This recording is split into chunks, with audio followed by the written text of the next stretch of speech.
Buenas noches, bienvenidos a Canal 8 y su programa institucional Diálogos de Cultura. Hoy vamos a dialogar con una invitada muy especial, Fanny Sasa, una mujer oriunda de Chiquinquirá, muy estudiosa, pertenece a varios grupos de literatura, de lectura, de escritura, y por eso nos acompaña hoy para que tratemos dos temas. En la primera parte vamos a hablar de la Semana Santa, cómo era la Semana Santa antes y cómo la hacemos hoy. Entonces vamos a registrar hechos como que cómo se vestía la gente, cómo eran las procesiones, qué tipo de oraciones se hacían, cómo era ese rigor teatral de la crucifixión y muerte de Jesús, la resurrección, en fin, todos esos asuntos. Y en la segunda parte hablaremos de literatura, de la mujer en la literatura, porque a veces cometemos el error de nombrar a las consagradas, decimos María Mercedes Carranza, Piedad Bonet, y no salimos de ahí. Entonces Fanny dice, bueno, y las jóvenes que están emergiendo, que están escribiendo en los periódicos crónicas, reportajes, que están haciendo cuento, que están haciendo novela, que escriben ensayos, pues vamos a hablar con ella de esos dos temas. Y aquí encontré en una vieja revista del Instituto Caro y Cuervo un artículo que se hace referencia a la Semana Santa de antaño. Dice que con ocasión del cuarto centenario de la fundación de Bogotá en 1938, el periodista Alberto Sánchez de Iriarte publicó un artículo sobre el alma de Bogotá, antología seleccionada y comentada por Nicolás Bayona Posada. Entonces yo voy a provocar a Fanny con la lectura del primer párrafo para que ella haga memoria y nos cuente cómo vivió ella de niña, de joven, la Semana Santa. Dice el señor Alberto Sánchez, eso es en Bogotá de 1835. Ya va mediada la Cuaresma y se deja ver en todos los habitantes un cambio muy notorio. La población ha venido lentamente preparándose a él. Ahora tienen las conversaciones por tema casi único los episodios de la pasión. Es este un comentario que llena largas horas de cada día. En la silueta del transeúnte callejero hay más recato.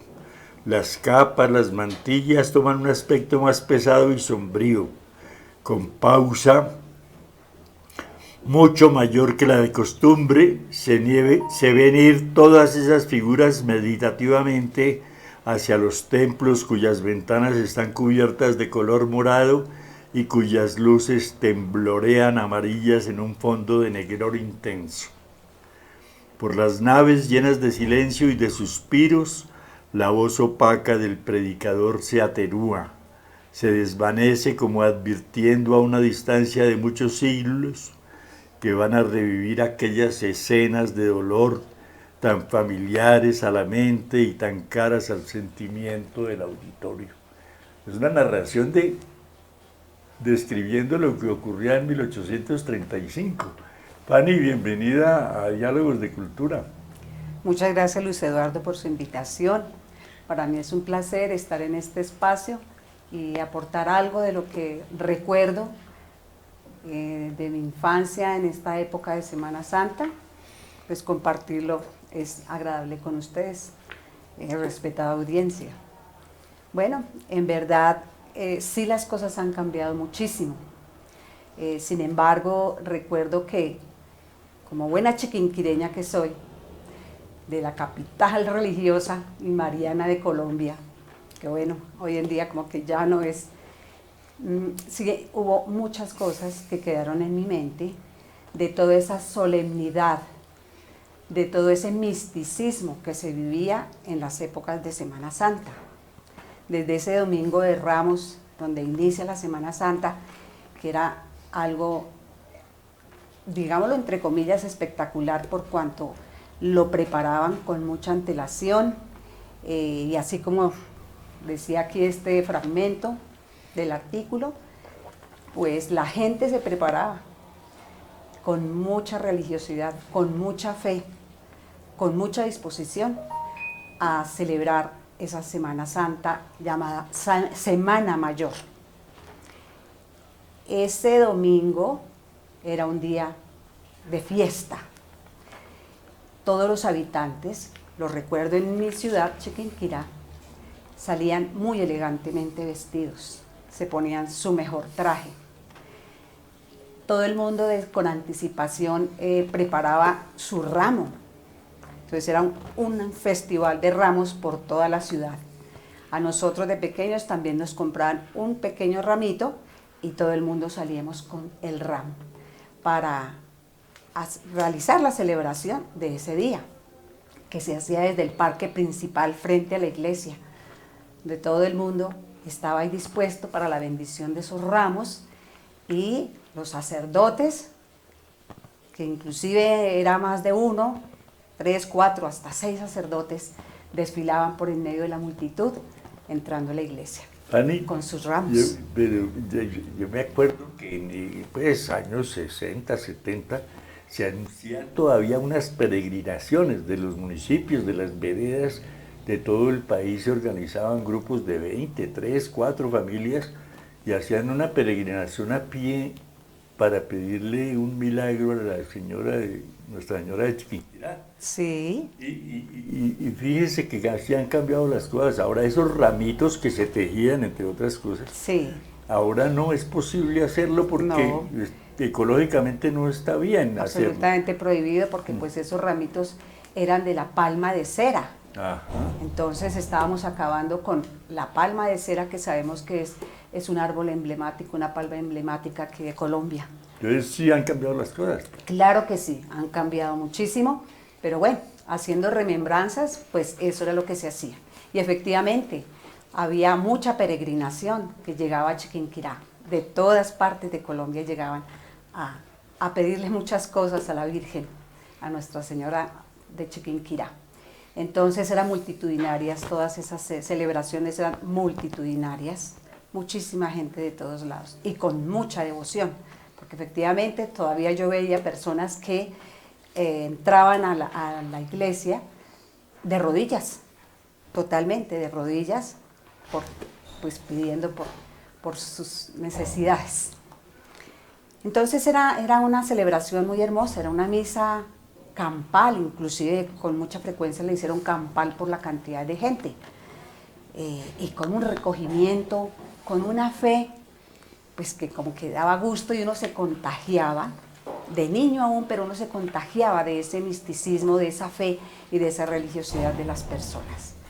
Cosas que hoy en día, lástima, Difícil, pero ya no las vemos, sí, difícilmente. Pero bueno, eso era el Domingo de Ramos, pero después Domingo. había esos días como de concentración, de meditación, aumentaba la fe, como que era una de preparación para ese jueves Sí, y viernes tan dolorosos, tan trágicos para los que profesamos la religión católica. Miremos cómo describe el articulista y sigue comentando, ¿le parece? Sí, claro que sí. Apenas ha llegado Cristo a Jerusalén, el pesar se acentúa. No solamente las naves de los templos están ahora llenos de sollozos, también lo están las calles por donde las primeras procesiones andan a lento paso. El pueblo gime porque acaban de flagelar al Señor. El pueblo murmura dolorido porque acaban de pronunciar la inicua sentencia. El pueblo marcha con afán de iglesia a iglesia visitando al Señor que está preso. Rivalizan los monumentos en el aparato de sus decoraciones, en el número incontable de lámparas, en la profusión de flores, plantas, frutos que llenan su recinto, en la propiedad con que algunas escenas de la pasión allí se reconstruyen, y más que todo en emoción delicadísima de pena y de piedad que han de producir a sus visitantes. ¿Cómo era en esa época en Chiquinquirá esa parte de la llegada del jueves y viernes? Pues en verdad sentíamos que como que todo se confabulaba para esos días. Las familias se alistaban inclusive gastronómicamente, entonces elaboraban muchas viandas, elaboraban muchos platos, platillos, postres muy exquisitos. eran especiales para ese día, para el Jueves Santo, que era la Gran Cena, que ya sabemos pues que es cuando se realiza y se conmemora y se recuerda la última cena de Jesús.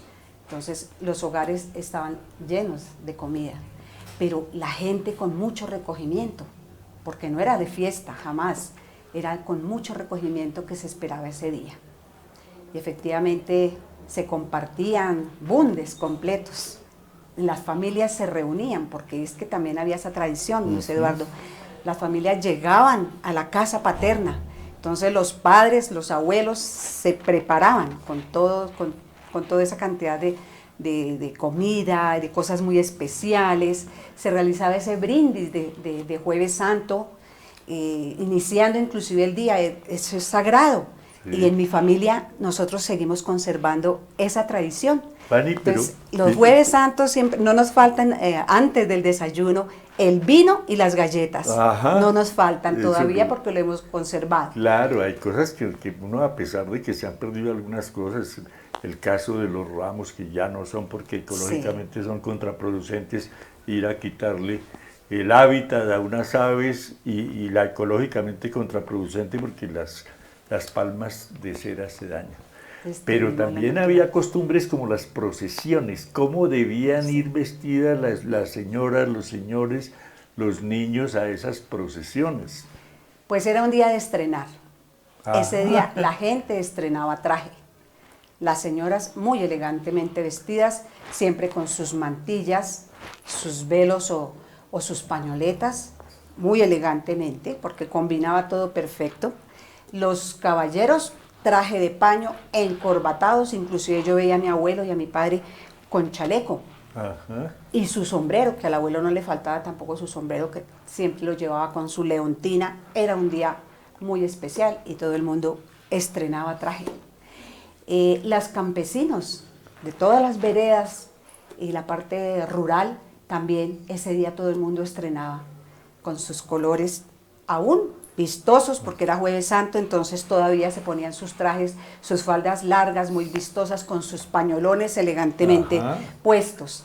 Entonces era una ceremonia muy elegante, y así se entraba a la iglesia a celebrar esa gran liturgia de Jueves Santo, que era bastante larga, porque todas esas lecturas, que allí donde se hace la lectura como que de toda la parte de la pasión, ¿cierto?, de la pasión y la muerte de Jesús. Entonces bastante larga, pero la gente con toda la fe hacía eso. Pero era un ambiente muy elegante el que se vivía en esos días. Y efectivamente una celebración concelebrada, donde los sacerdotes también estaban impecablemente vestidos, utilizaban sus casullas y todo esto, con mucha finura. Entonces sí, le daba un toque muy elegante, muy solemne a esas celebraciones. En la iglesia uno entraba y veía todos los monumentos cubiertos con telas moradas. Sí, claro. Sí. Voy a leer otro pedacito para que se motive a describirnos también como lo ha hecho esa Semana Santa. Claro que sí. Hay por 3 noches una hora de dolor angustioso, de clamante pesar. Es aquella en que se cantan las lamentaciones proféticas y van apagándose una a una las luces del tenebrario. Ya se hace imposible por muchísimas almas no castigar a sus cuerpos con la tremenda serie de culpas que han ocasionado sus martirios al Redentor. La sombra del pecado crece por momentos y las voces más graves del coro cuando principia el miserere ayudan a explicar su magnitud. Misericordia es la palabra que revuelan aquellas almas. El inquietatibus conceptus sum, se agita entonces la disciplina, se desgarran los cuerpos, brota la sangre y en esa oscuridad sonora del templo repercute la flagelación de los pecadores, tremebunda, espantosa como una borrasca. Qué bonito, muy literariamente, muy líricamente descrita esa época y especialmente esos días. Bueno, pero en ese jueves, que era cuando ya pues como que se hacía la institución de la Eucaristía el jueves, y se organizaban y se armaban los monumentos, donde siempre pues, el personaje central era simbólicamente Jesucristo en esa custodia que se exhibía, que eran unas custodias hermosísimas, que inclusive tenían oro y piedras preciosas. Y todas las iglesias hacían su monumento. Y una tradición muy linda que recuerdo yo, era la gente con ese afán de poder ir a visitar los monumentos, todos los monumentos de las iglesias que había. Entonces, en las tardes era muy agradable y muy bonito, muy folclórico, inclusive ver familias enteras haciendo la visita a los diferentes monumentos de todas las iglesias. Pues recuerdo que la gente decía que había que visitar 7 monumentos, era el momento de pedir muchas cosas, entonces pues seguía habiendo todavía ese recogimiento también en el momento de celebrar y de pedirle, ¿cierto?, a Jesucristo, a Dios, a través de esa custodia que estaba ya expuesta, pues todas las necesidades, por todas las necesidades. Sí, es que además porque en cada procesión había unas paradas, ¿cómo le llamaban eso? Estaciones. Estaciones. Unas estaciones. Y que a las familias más, digamos, más devotas le daban la posibilidad de armar su altar y pues se esmeraban al máximo por poner lindas flores, unas mesas bien puestas con unos manteles de una pulcritud exagerada. Sí, muchas flores. Sí. Una obra teatral, pero que realmente condolía. Total. Uno llegaba hasta la lágrima cuando moría el Señor allá en el altar mayor. Sí, efectivamente, la gente lloraba. Yo veía a las mujeres que lloraban y le preguntaba a mi madre, ¿por qué lloras? No, pues por lo que está pasando, no es que va a morir, está sentenciado y ya va a morir Jesús. Bueno, lográbamos tratar de entenderlo, que ya pues posteriormente entendió uno la historia. Pero sí, era muy simpático. Allí en Chiquinquirá había unas esculturas para cada paso muy elaboradas, de una perfección impresionante. La verdad era muy agradable y hasta robador quedarse mirando las imágenes y las expresiones de esas esculturas, de los romanos, de Jesús, la Dolorosa, y todas estas imágenes que forman parte de toda esta tradición hermosísima. Vamos terminando, ya nos avisan que se nos acaba el tiempo para esta primera sección, pero hoy hemos traído una imagen hecha por Germán Tesarolo que muestra a un Jesucristo piadoso, generoso, dadivoso. Por eso le pedíamos, porque como dice él mismo en la Biblia, pide que se os dará. Entonces ya el sábado, mientras se están haciendo las bendiciones del fuego y del agua, mientras se están repitiendo las profecías en el templo mayor, va congregándose poco a poco en algún lugar previamente convenido el populacho. Yo creo que puede ser el pueblo, porque sí, es ya como despectivo. Sí, eso. Ya para ahora. Esta gente se reúne allí para protestar contra la infamia, para castigar en público la traición. De una empinada reja o de un tejado a la calle se han tendido cuerdas que sostienen, disimulada entre cuadernos de papel, una invención pirotécnica. Bueno, había algo de espectáculo y desde luego muy conmovedor. Ajá. ¿Cómo terminamos esta parte allá en esa Chiquinquirá devota, religiosa, mariana? Pues de la mejor manera, porque después de todo ese viacrucis que pudimos ver en esa procesión muy solemne, que fue el viacrucis, el sábado de vigilia pascual, bendición de fuego, otra ceremonia muy hermosa, y venía este domingo. Inclusive, algo que no puedo olvidar es cuando las campanas dejaban de sonar cuando murió Jesucristo, y dejan de sonar las campanas, que eran unas campanas, un campanario muy poderoso, que se oía en toda la ciudad, y pues se callaban las campanas y comenzaban a sonar las famosas matracas, y había una matraca muy grande, poderosa, que también sonaba en toda la ciudad. Y algo que hacían con nosotros los pequeños era comprarnos matracas pequeñitas, entonces todo el mundo era también algo como de diversión, digámoslo así entre comillas, para los pequeños, tener su matraca y hacerla sonar todo el día. Bien, el domingo vuelven a volar las campanas y su sonido vuelve a despertar a la gente. Salimos de ese misticismo de pronto tan silencioso, porque hasta la naturaleza sentíamos que se confabulaba, porque todo era como en paz, calmado. Había muchos mitos, inclusive que el Viernes Santo no podía barrer, ni limpiarse la casa, ni bañarse, que esas cosas no se podían hacer porque era Viernes Santo y Jesús estaba muerto. Pero el domingo era otra cosa. El viernes todo el mundo se vestía de negro. Rigurosamente yo veía a todos los adultos vestidos con trajes oscuros o negros. El domingo era otra vez fiesta, resucitó el Señor, entonces era también una gran misa, una gran celebración, otra procesión con Cristo resucitado, donde asistía todo el mundo, toda la población. Y la era banda, otro día de fiesta. la banda tocando pasillos, bambucos fiesteros, pasodobles. Por supuesto que sí. Allí de pronto no había muchas bandas. Bueno, más bien, tal vez sí, bandas de los colegios escolares, sí, o a veces también el ejército. Sí, qué pena, lo olvidaba. La banda del ejército ya en Chiquinquirá salía y acompañaba, claro, esa fiesta, y era otra misa campal porque era en el parque principal frente a la iglesia. Entonces, y lo que pidiera el señor párroco, pues en esa época era casi una orden. Sí, pero terminaba la gente gritando: viva Jesús, muere el pecado, aleluya, aleluya. Por eso estamos desde Canal 8 y Programa Diálogos de Cultura invitando a la devoción, pero también a la idea de pensar cómo arreglamos un poco esta violencia que nos acosa.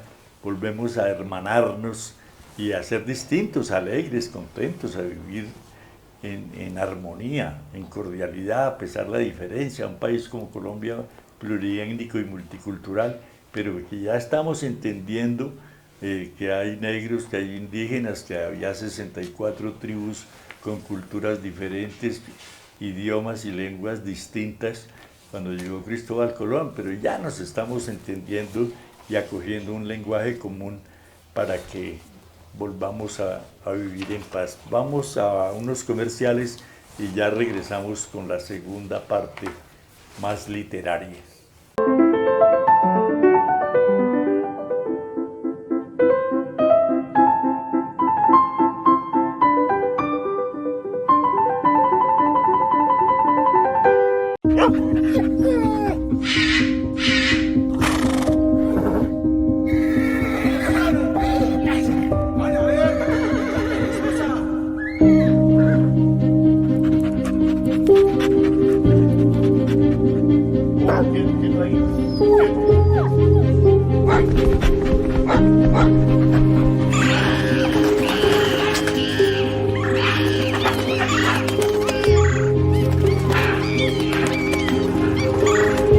A diario miles de animales sufren maltrato físico y emocional grave. El cautiverio, la violencia física y el abandono pueden provocar su muerte. La Fiscalía General de la Nación lucha contra este delito haciendo justicia a través del Grupo Gelma. Denuncia en la línea 122.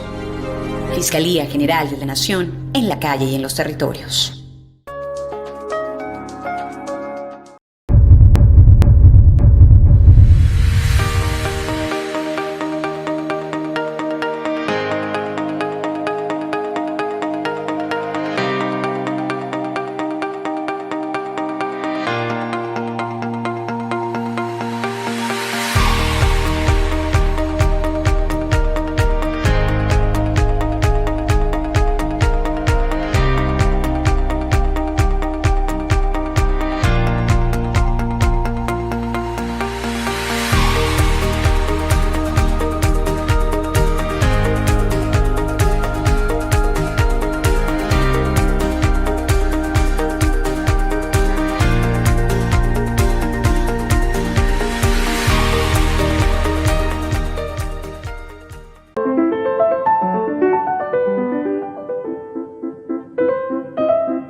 El infinito en un junco de la escritora española Irene Vallejo es un recorrido emocionante por la historia de la invención de los libros en el mundo antiguo.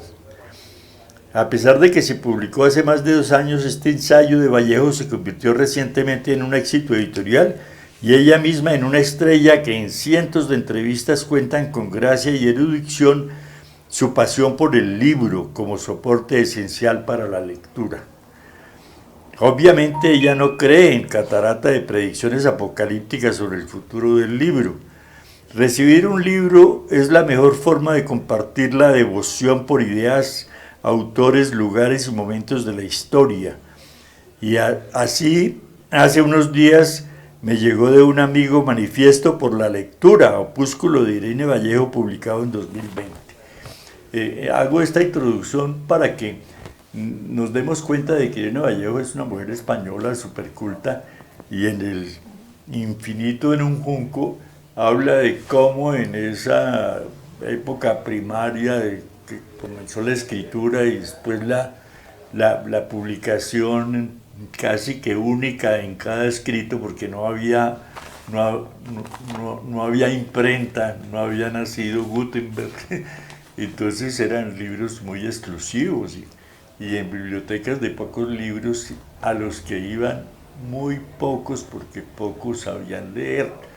Entonces de ahí queremos volar rápidamente al siglo XXI y hacer un parangón entre esas mujeres que escriben en el mundo, pero también tenemos aquí colombianas, ¿cierto, Fanny? Que escriben, sí, unas claro ya que consagradas y otras que están emergiendo como escritoras. Exactamente, están empezando su vida como escritoras. Bueno, pero a propósito de Irene Vallejo, efectivamente la obra de Irene Vallejo para las personas que gustan de leer y de la literatura es una obra impresionantemente importante, muy completa. El infinito en un junco es esa obra que efectivamente recoge la historia, primero la historia inclusive, y luego toda la plasma en la literatura. Cuenta ella cómo desde niña empezó a conocer todas las obras importantes, desde Homero, porque su padre le contaba esas historias cuando ella era una niña. Entonces luego la recoge y hace un recorrido por toda la historia de la literatura con las obras más destacadas hasta nuestros días. Y haciendo ver la importancia universal del libro y cómo ese libro es capaz de compendiar toda una historia y la historia de la humanidad. Fíjese es un libro muy importante, muy bonito, muy completo. Que uno oye una oración que hizo Federico García Lorca en Fuente Vaqueros, el pueblo donde nació, el día que inauguró la biblioteca. Y hace una historia igual, desde el pergamino, desde los chinos, y llega hasta la biblioteca y decir que hay que leer, que es muy importante la comida, pero que si no se alimenta el alma con la lectura, pues no hay armonía en el ser humano. Y recomienda mucho leer, por eso estamos aquí, porque es que esos diálogos de cultura tienen que ver con la motivación, el incentivo a la lectura que estamos haciendo hoy. Por ¿Y supuesto. qué colombianas o latinoamericanas nos trae como recomendación? Bueno, sí, aquí hay bastantes, ¿no? Y recuerden ustedes que el libro es el mejor amigo, siempre será el mejor amigo. Por muchas razones, un libro es el mejor amigo. Sí, escritoras colombianas hay varias, o bastantes diría yo, pues unas todavía desconocidas porque están empezando en este trabajo de la escritura, en este trabajo de tomar la realidad y recrearla, volver a hacer otra realidad y hacernos ver esa realidad de otra manera, de una forma más agradable, de una forma que nos hace volar, ¿sí? Nuestra imaginación vuela a través de esas obras. Entonces hay algunas escritoras muy vigentes, porque están vivas ellas, son jóvenes todavía unas cuantas. Por ejemplo, la escritora Melba Escobar, fuera de eso es escritora en El Tiempo, es periodista, una escritora caleña, que también ya ha hecho algunas obritas importantes.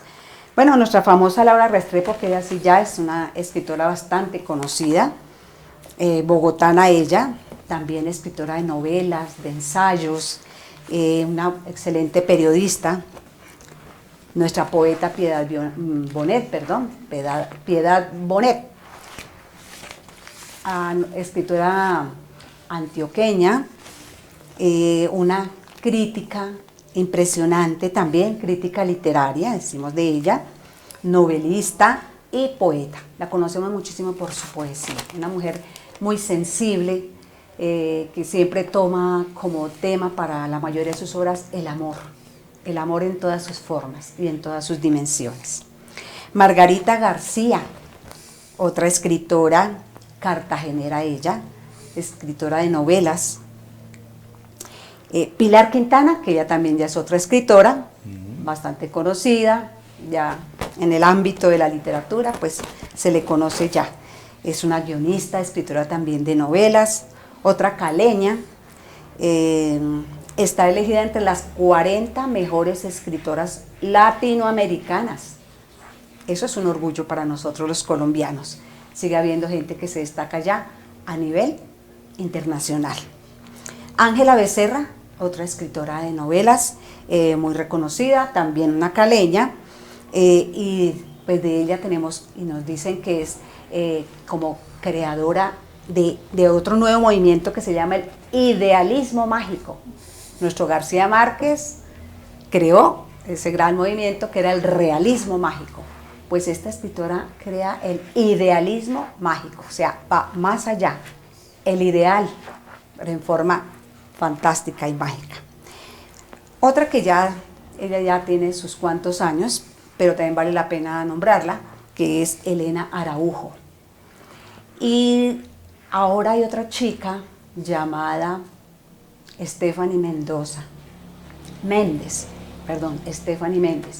Es una mujer joven que empieza haciendo muchos talleres con los niños, talleres de escritura, de creación, y está escribiendo bastantes cuentos y ya ha tenido un buen reconocimiento. Muchos cuentos tomados de la cotidianidad más sencilla. En uno de sus cuentos, que es muy simpático inclusive. Y a propósito, Fanny, León Tolstoy dijo: describe tu aldea y serás universal. O sea, las cosas tienen que empezar por lo más sencillo. Por lo más sencillo. Lo familiar, lo Exacto. local, lo del barrio, lo del municipio donde uno habita y después sigue. Pero antes de que continúe con su comentario yo quiero también agregar que Vera Grave, una mujer también, también hay que hacerle su reconocimiento. Novela muy de lo social, muy de las necesidades de la gente, de la pobreza, esas cosas que conmueven, porque ya lo dijo Fanny, la escritura es lo que hace como ver una realidad distinta, diferente, mirada con unos ojos de socióloga, en el caso de Vera Grave.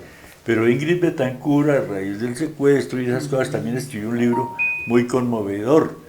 Y hay otras, Paola Guevara, una caleña también periodista que está incursionando en la escritura, también lo hace bien. Estamos hablando de mujeres escritoras con un poder que va a llegar, porque es que lo bueno tiene que reconocerse algún día, y los editorialistas y las editoriales, que son las que le dan la bendición ahora que estamos en Semana Santa para la publicación, pues deben publicarlas y seguramente van a tener que darse cuenta de que tenemos muchos valores en ellas.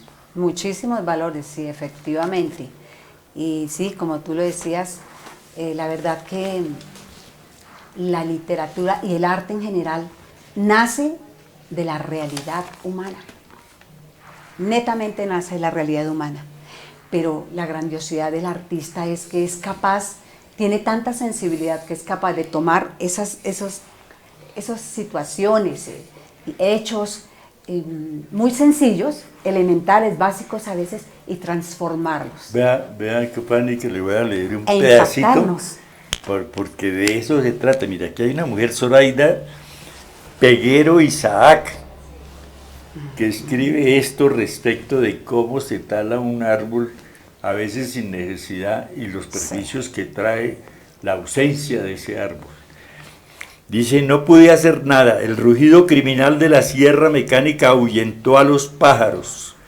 Después, el crujir de sus brazos caídos y las ramas arrastradas, calle abajo por los enviados del ministerio y un reguero de savia amarilla y el sol derramándose en cascadas salvajes sobre el tronco mutilado y el llanto de una niña que no podía comprender por qué la vida de un árbol es menos valiosa que la de un hombre. Es la tala de un árbol. Alguien dice, no, ay, se tumbaron un árbol. Pero sí, fíjese la descripción que hace tan dramática de la savia derramada, amarilla, los pájaros sin habitabilidad posible. Ajá. Aquí en Chía tumbaron un nogal en el gobierno pasado que era una insignia del pueblo, pero el pueblo no reaccionó.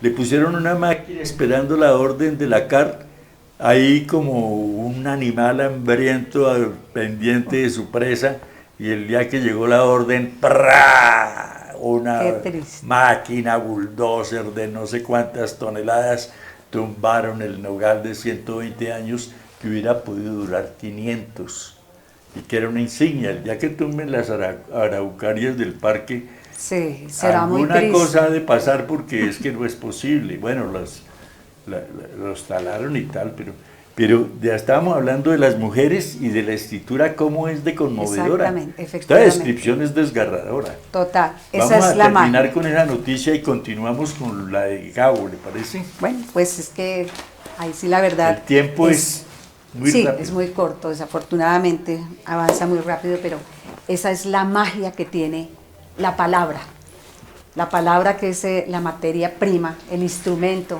de los escritores, y es hacernos sentir ese momento.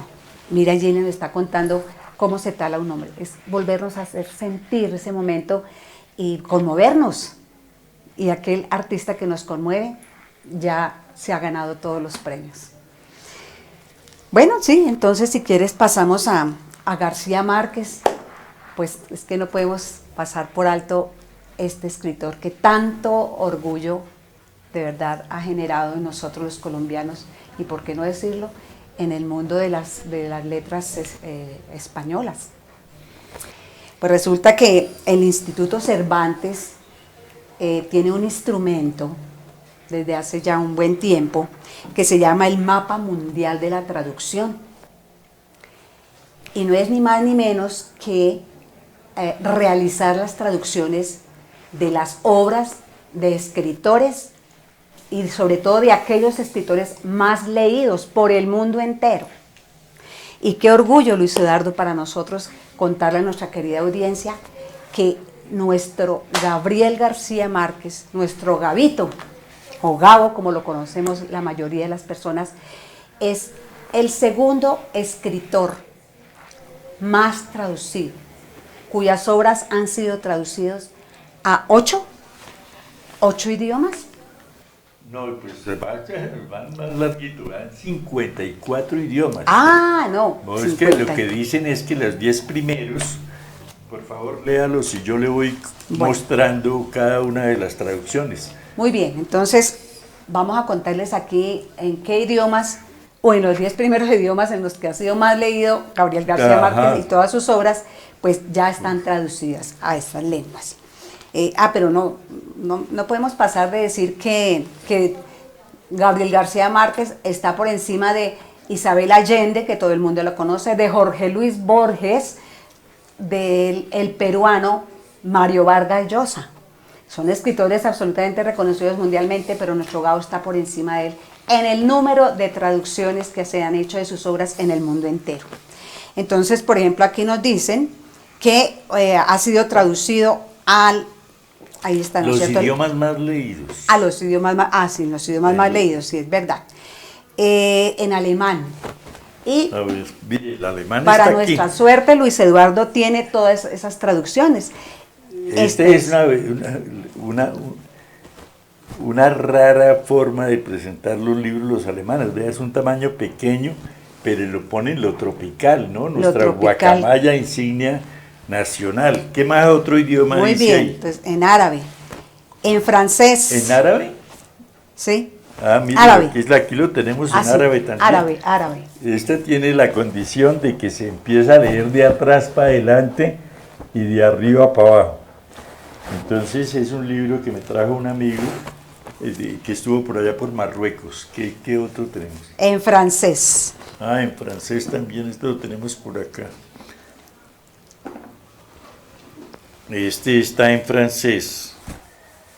Qué bonito, mire, Sí, también con los también colores muy tropicales. Ajá, ya pasó de la integralidad del guacamayo a las plumas de los diferentes pájaros.